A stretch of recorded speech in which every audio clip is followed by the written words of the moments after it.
A lot of it's fresh start. I mean, it's been a long year since we finished, so I think guys are ready to get back, ready to get started. We've also been practicing for a couple weeks, just in small groups. So I think they're excited about the next, playing a game today and playing as a group and all that. But I think it's exciting to get started and get ready for a new season. A lot of newcomers on this team, whether it be transfer portal or a talented freshman class. I mean, what's your thoughts on the talent that you've kind of infused this roster with this year? Well, we're excited. We brought in a lot of talented guys, freshmen, JUCOs, transfer portal guys. Such a different world that we're in now, and they have a lot of talent. Getting everybody to play on one page, play as a team, handle, playing at the dude in the environment and playing in the SEC. There's a real learning curve for us. So we have a lot of work to do. And I still remember last year, probably one of the best players in the country was R.J. Yeager, and he didn't look like it probably the first 10 days, just getting used to everything, the transition. So, I think getting our guys out here, getting them comfortable is huge. Can you take us through that conversation you had with Luke, over the summer about coming back and ultimately naming him a captain? Please, Luke, come back. So, actually, it was funny after the draft. These guys are so invested to moving on to the next level. We didn't talk a lot right after the draft. I mean, I think he thought he was getting drafted. I thought he was getting drafted. He doesn't get drafted. And I kind of had to give him some space. You're pretty beat up at that point. And then we just started having some small conversations of coming back. I had to, he missed all of last week. He was on his honeymoon. So I had to concede some things there. We had 4 weddings in the last month of December. So Bobby Austin, Blake Loper, Landon Gartman, and Luke Hancock. So it's been a festive time around here. So, but yeah, that was a part of it. I think, Luke is a bulldog. So leaving the way he'd have to leave last year, I don't think that sat well with him. So as time went on, I think he kind of understood it. And he's going to have a real piece at getting back behind the plate, which is his natural position. Far side.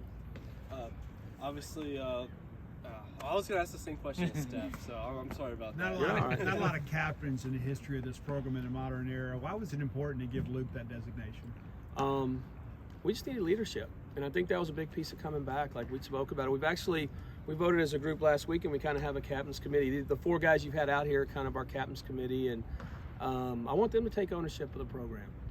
I think that's a big piece of being able to, have the ear of the ball club and the team. And, when you have a year like we had last year, I feel like that's important. And these 4 guys have been around for a good long time and experienced probably as high as you could experience and as low as you could experience. So I think their mindset's huge to this ball club. Have you had a chance to talk to Zach Selman yet? Kind of what are your impressions of him as he starts his tenure as AD? Yes, I had a meeting with Zach this week. Awesome.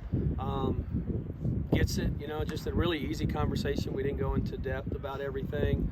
But man, what a great hire, and we're excited. We're as we move forward as a university, the last couple months have been tough. I mean, Bracky Brett, who ran everything, did an unbelievable job. I thought he did a great job of keeping it together, and then our group who hired our new AD, I think Zach's gonna be great. And everybody you talk to just raves about him. So I think it's gonna be an exciting time. You got your take on how you're gonna manage the schedule as far as fish count on each side? Can you give you 50, 60 from each side? That's a rabbit hole we go down every day. Like, it's really, you don't think about everything. It's not so much on each arm, but you have to do like some people think we just throw him left-handed one day and then running back out there right-handed. It doesn't really work that way. But it's special. I mean, it's not a circus act. I've told a lot of people they think it's so cool. He throws with. I mean, he's really good with both. I mean, it's just really good, and he loves baseball. Like, it's a really invested kid who loves to play the game and loves to work at the game, which I think is for a young kid, he's going to be a big part of what we do on the mound. Coach, the training staff from that Jackson Metro area with the success that Kellum has had, and of course on Hines last year. What is it about the player that comes out of that area that you like so much? I think a lot of it's it's so populated there. You probably get a little more competition in the city. I think there's some really good high school programs there. I mean, we're pulling kids out of some of the better schools there in that area, and they're coached well, and then they're really talented. I mean, we got a couple new ones this year, some of the younger guys, but. The Kellums, like Hunter Hines and Bryce Chance and some of those guys, we have an interesting group. We had I think they hit together the whole break. They're all home together, working out together, and hopefully that makes us a little better. Back to Jerangelo a little bit. From a arm care standpoint for the training staff, how much different is that? I mean, when you've got to think about both arms and all the stuff that you do for recovery. He has to do both. It's just double. He has to arm care with his right arm and arm care with his left arm. And today's like a tricky day. We played 2 innings, and how much does he get to pitch in those 2 innings? Because he has to get both. We have to get the volume right now. The biggest thing in the postseason is getting the volume of pitches up, and how do we get his up? What's he face? 4 lefties and 2 righties today. We don't even know that right now, or whenever he pitches. I think he's on Sunday, but those are some of the harder things that we have to deal with. And I spent the off season meeting with our umpire group. They had to change one of the rules because we have all the pitch clock stuff now, and we go to Alabama in the fall. He didn't pitch well in the 2nd inning. The first time he gave up runs all year, and I said, "You get nervous?" He said, "No, coach, I only got 5 warm-ups." So we had to. They put the ambidextrous pitcher rule into the rule book there, and so we could get him warm. So he has to run out there and be able to. There's just so many little things with him. Luckily, he's mature enough to handle those type of things. Do you know what a rotation looks like right now? Like who you got in the mix, or is that still to be determined over the next few weeks? Oh, it's to be determined. I couldn't tell you one guy right now. So I actually yelled at him yesterday. So we had a speaker come in and he asked how many relievers we had, and I had 3 guys raise their hand. So I had 3 relievers and 17 starters. So it's every kid wants to start. So they're all.